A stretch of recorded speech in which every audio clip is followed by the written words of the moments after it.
롯데마트 등 대형 할인마트가 이곳에 제품을 넣으려는 중소기업들에겐 왕 같은 존재라는 사실 다들 알고 계시죠? 그렇다 보니 대형 할인마트의 납품업체 대상 갑질은 하루 이틀 일이 아닙니다.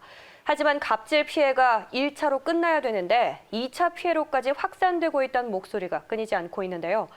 롯데마트의 불공정 거래를 증명해서 공정위로부터 400억 원의 과징금을 이끌어냈지만 정작 공익 신고한 기업은 부도 위기로 내몰린 겁니다. 상황이 이런데도 정부는 대기업의 갑질에서 중소상공인을 보호할 수 있는 실질적 대책 마련에는 뜸만 들이고 있어 중소기업의 애간장을 태우고 있습니다. 용기 있는 한 기업이 거리로 내몰리게 된 사연을 이용재 기자가 들여다봤습니다. 2012년부터 롯데마트에 삼겹살 등을 납품해왔던 육가공업체 신화. 판매 촉진비와 세절 비용 정가 등 롯데마트의 불공정 거래로 4년간 100억 원의 손실이 났다며 2015년 공정거래위원회에 제소했습니다. 그로부터 5년 뒤인 지난해 공정위는 롯데마트의 행위에 문제가 있다고 판단해 408억 원의 과징금을 내렸습니다.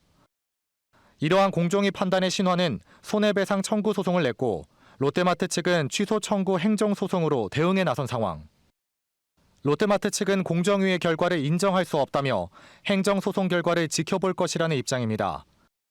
하지만 신화는 공정위 제소와 손해배상 청구 등을 진행하면서 회사 운영 사정이 더 어려워졌다고 토로했습니다.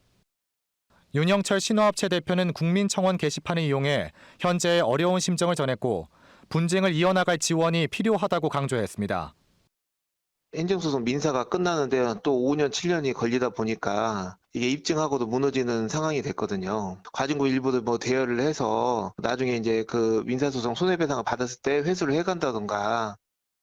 이수진 더불어민주당 의원은 이렇게 어려움에 처한 중소기업의 지원책이 필요하다는 의견을 중소벤처기업부에 전달했고 중소상공인을 보호할 전담위원회 설립도 추진해 나갈 뜻을 밝혔습니다.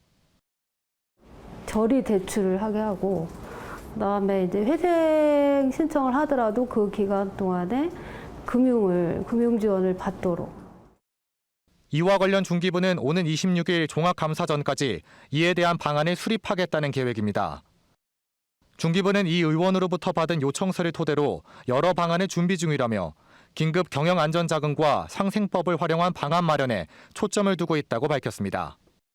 대기업의 갑질로부터 의뢰 입장을 대변할 수 있는 해결책이 나올 수 있을지 지켜봐야겠습니다.